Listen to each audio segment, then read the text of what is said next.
I knew when our king would fall. I knew when the fields would dry. I knew when the sun would rise too late, not because I was a prophet, because I was a scribe, an astronomer, a keeper of cycles. My name is Ahun Balam, and I was the last man who could still read the stars correctly. When others looked to the sky for hope, I saw something written there, the date of our world's death. It was already carved. No one wanted to speak it aloud. Our stones still keep time, but now no one remembers what they say. If you're reading this, you're walking among ruins. You stand where we built temples meant to outlast centuries. But eternity ends quickly. So listen, let me show you how a civilization dies. A civilization that once knew time better than you ever will. If you're drawn to stories buried in stone and whispered by stars, subscribe to our channel and tell us in the comments where you're listening from and what time is it there. Time is not a thing, it's a God, and it forgives no mistakes. When the strangers with iron arrive, we will already be gone, but they will not truly destroy us. What will undo us is the very thing we understood better than anyone, time. My name is Ahun Balam. I was a scribe and an astronomer in the city of Tikal, the beating heart of our civilization. I lived in an age when temples still spoke to the sky, when the names of gods were everyday language, and when time still felt like something we could control. I chose to tell this story because sometimes, in the silence, I hear the stones whisper. They do not ask, "Why did you fall?" They ask, "Do you, people of the future, still know how to count time?" Let me tell you about my people. We were the Maya. We lived in jungles so thick that even the gods needed a torch to walk through them. From the Yucatan Peninsula to the highlands of Guatemala, from the rivers of Belize to the valleys of Honduras, our cities stood proud. Tikal, Copan, Palenque, Calakmul. We had no walls because our borders were not lines. They were beliefs. They remember us for ruins. But we were not ruins. We were the first to count zero. We tracked eclipses in the pulse of Venus while Europe was still burning women for watching the stars. We wrote books, codices now lost to fire. We created a calendar we trusted more than the gods themselves.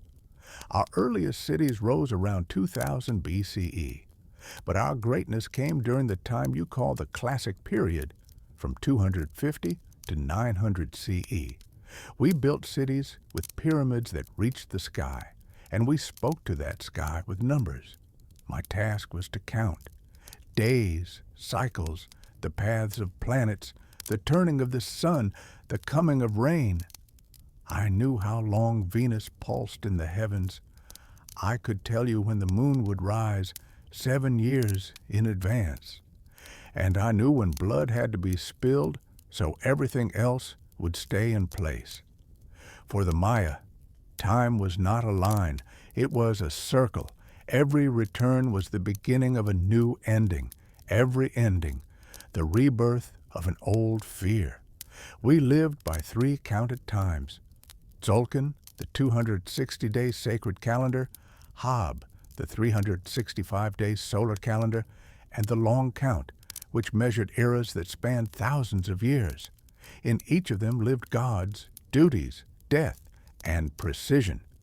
Every sacrifice had a precise date, not because someone wanted spectacle, but because if the heart was torn out at the wrong moment, the sun might not rise again. And I, Ahun Balam, had to know the exact hour. In our temple, we kept codices, books not written for the soul, but for survival. They were made from bark, from skin, from blood. We didn't believe in immortality. We had calculated it, and it depended on accuracy. One day, I was assigned to copy a passage from an old codex. It spoke of a great cycle, soon to end. I read it, checked it, counted it, and I saw an error, or what everyone else called an error, I called a warning.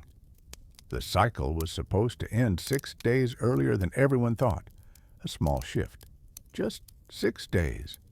But in our world, 6 days is the edge between order and chaos. I said nothing, because I did not yet know how to shout. Those were the years when Tikal was at its height. The temples breathed incense, priests interpreted dreams, children were named by the number of their day. The world seemed ordered, but the stars had already begun to whisper something different. That year, Jupiter appeared where it should not have been. And for the first time I wrote in my journal, "The sky no longer obeys the count. If time is a circle, what happens when it breaks?" Next, I will tell you about Tikal, the stone heart of my people beating in precise rhythm, and how even precision could not save it from the cracks. You can't see the sky from here. Standing in the center of Tikal, beneath the shadows of the towering pyramids, you don't see clouds. You see stone rising upward as if trying to pierce the heavens themselves. But this isn't madness. It's order. It's architecture born of faith. Every platform, every step, part of the count, part of the prayer. The city of Tikal has no walls, no spearmen guard its gates, because what guards Tikal is time. If you arrive on the right day, you belong. If not, you're not just an outsider, you're an era. I was born in its shadow, and every day from my earliest memory, I studied it like a scroll. Every street an astronomical axis, every temple an echo of a star, every stone a piece of the formula that holds the sky in place. Our main temple, the Temple of the Great Jaguar, is not merely a place of worship, it is a clock. On the day of the equinox, the sun slices through its stone gates. Light strikes the heads of priests like a blade, a reminder that all things here are fleeting except the count. In the palace of the Ahau, our king, there was no throne. There was a calendar. The Ahau did not sit. He counted. His duty was not to rule, but to maintain balance between this world and the one beyond it. Our king wore a face that did not change. He never smiled, not even when his sons were born. A ruler who laughs is a ruler who weakens. But I saw him cry when the stars went out of line. In those years, our neighbors in the city of Calakmul grew faster than the stars permitted. They built higher pyramids. They began performing rituals on days that did not match the calendar. It was a challenge, and it was heresy. Our Ahau said nothing for a long time. Then he ordered these words carved into a stela: "He who confuses time confuses blood." That meant one thing. There would be war. I, Ahun Balam, had to choose the correct day for the strike. The moon had to be in its middle arc. Venus had to rise from the left. The sacrifice had to be accepted by the gods. This was not strategy. It was astronomy. Because even our wars were part of the cycle. While the soldiers prepared, I sat in the tower and listened to the silence between the stars. It no longer sounded the same. Something had shifted. I saw it. Jupiter moving too slowly. The shadows cast by temples had shifted by a few degrees. The stones were still quiet, but I could hear the cracking in the air. Our city still breathed in stone, but it was starting to smell like smoke. In every cycle, there is a day to fear.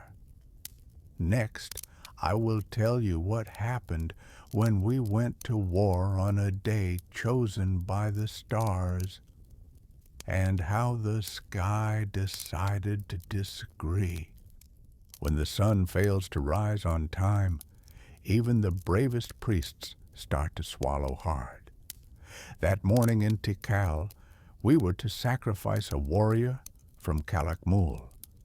He had been captured in the last battle, strong, proud, still with blood on his spear. But we had been waiting 2 days for the sun to strike the god Kenich's statue at the proper angle, and it remained silent, hidden. We could not cut out the heart until light kissed the stone. And so panic began, not with screams, not with chaos, but with glances, with my scribbled tables, and with the silence of our ahau. For when the sun does not appear at its appointed time, it means something above has been offended. And when the sky is angry, it can only be appeased, or we lose everything. In those days, I saw our king begin to change. He who once spoke in numbers now lingered too long in silence. He no longer consulted only me, but younger priests. They did not count. They believed. They said, "Time is not precision, it is divine will, and the gods demand more blood." And so came the new rituals. Double the sacrifice platforms. 3 victims instead of 1. A full week of bloody festivals instead of 1 sacred day. The people didn't protest. They feared. And for the first time in my life, I could not calculate the date. I sat with the codices. I checked every glyph, but the numbers would not align. The sky gave no answers. I wrote then, "The world still stands, but no longer obeys."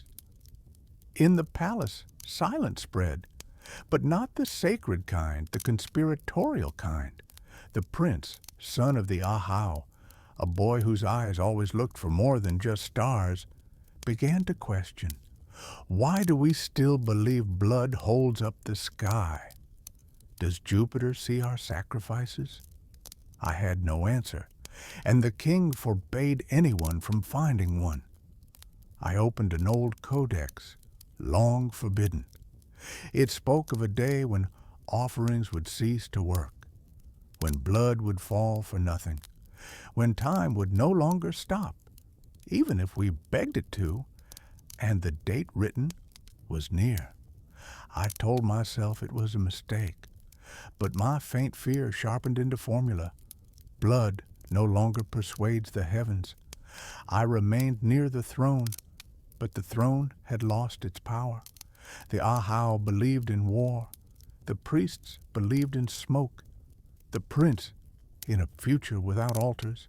And I believed in stars that no longer replied. There are days when heavenly order falls to earth as ash. In the next part, I will tell you how the war for the future began, and how we chose the perfect day to start it. The same day the stars had already marked as cursed. It was a perfect day. Venus rose from the left. The moon reached its midpoint. The numbers aligned into a triangle, precise geometry for victory. I had never seen such a convergence, but it was there. And so the war had to begin on that very day. No one cheered. This was not joy. This was duty. Our warriors, painted like gods, marched toward Calakmul. Their armor was jaguar skin. Their weapons, obsidian and silence. I blessed them not as a priest, but as a scribe. I didn't pray. I calculated. And I believed numbers do not betray. But on the 3rd day of the journey, the signs began. The first, Venus appeared with a twin, a false echo in the sky, a reflection only seen during eclipses. But no eclipse was scheduled. The second, the sky sealed shut in clouds for 13 days, no stars, no guidance. And the third, a scout returned, tongueless, carved into his back. Your faith is not our time. I didn't sleep. I recalculated. I replayed every glyph. The dates were right. The symbols correct. The sacrifices made. And still, the sky no longer obeys the count. We did not see the battle. We only heard it. Screams of enemies blending with our own, fire roaring to the rhythm of war drums, and at last, silence, not victorious, empty. Our warriors did not return. The ahau fell silent. The priests chanted louder, and I opened a new chart. I found the date we had chosen for the strike, and I admitted, for the first time, it was a shadowed day. In the Forbidden Codex, it was marked, a heart that cuts its own throat. We began a war on the very day the cosmos had marked for collapse, and we thought it would bring triumph. What followed in Tikal was not change of power, not catastrophe, doubt. People still came to the temples, but didn't look up. The gods were silent. The priests grew harsher. The king withdrawn. And the prince, he began to speak to me. He asked, what if we began a new count from zero? What if our foundation was flawed? I had no answer, because I had just realized we never wrote time. We only guessed its patterns. And now the pattern was changing. To restart time, you must destroy the old belief.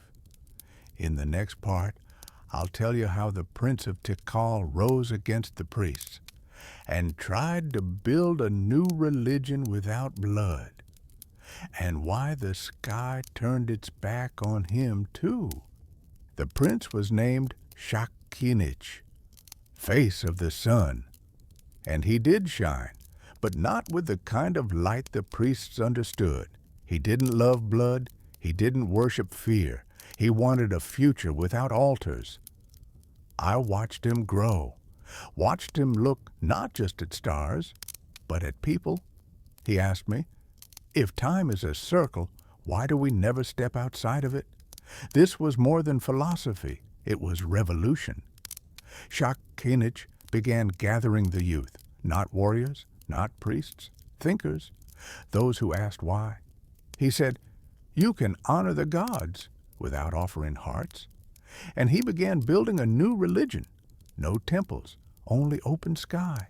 No altars, only a mirror of the stars. No screams, only song. The gods didn't vanish, but they became smaller. They no longer demanded blood, only memory. At first, the people hesitated, but then they came, because even those who were afraid wanted to know, what if we've been wrong all this time? The king said nothing, but his eyes darkened. The priests boiled with fury, and I sat between them all, between the old world and the one still forming. And I, Ahun Balam, had to choose. Remain with the formula, or follow those who had no calculations, but had courage. The prince asked me to lead the new count of time, to begin from zero, to create a calendar with no sacrifices, no fear. I said yes. And on the day we unveiled the first stone of the new count, the sky responded. First, lightning. No thunder, just light. Then stones fell from the roof of the old temple. That night, a star we had never charted rose from the wrong direction. By morning, the high priests declared, it is a sign. The gods are offended. You have broken the circle. Shakinich stood before the people. He said, if the gods do not want change, then they are no longer our gods. That was the turning point. That same day, followers of the old faith stormed the temple. Fighting broke out. Shrines burned, the squares filled with cries, "Blood will bring back order." I managed to hide the first stone of the new count, because I knew this wasn't just the end of an era. It was the end of a city. Some temples burned not from fire, but from fear of losing power. Next time, I'll tell you how Tikal split in two, and how, from the ashes, the final hope began to rise. All civilizations burned the same, but they each smelled different. We thought that if we removed the blood, peace would remain. But we forgot. Priests loved not the gods, but power. After the schism, Tikal was no longer a city. It became an arena. On one side, the temple elite, scorched by jealousy toward change. On the other, the prince's followers, who believed the future could be written without curses. And I, Ahun Balam, remained between them. I no longer counted stars. I counted days, until the end. The new calendars did not take root. People feared writing dates not blessed by the gods. Temples still stood, but they no longer smoked. The priests still spoke, but no one listened. Prince Shakinich vanished. Some whispered he had gone into the jungle to seek new gods. Others said he died, like an idea born too early. And I still held the stone of the first day of the new count. It was just stone, but it felt like it still breathed. In those days, I began writing a book, not a codex, not a prophecy, a memory, because when memory fades, so do we. I wrote everything, how the stars once cooperated with us, how temples rose to the rhythm of the planets, how fear killed science and fanaticism burned the city. I buried the book in clay, sealed it with symbols, ones only those who seek knowledge, not sacrifice, could understand. When the last temple fell, I did not weep. I stood on its ruin and listened to the silence.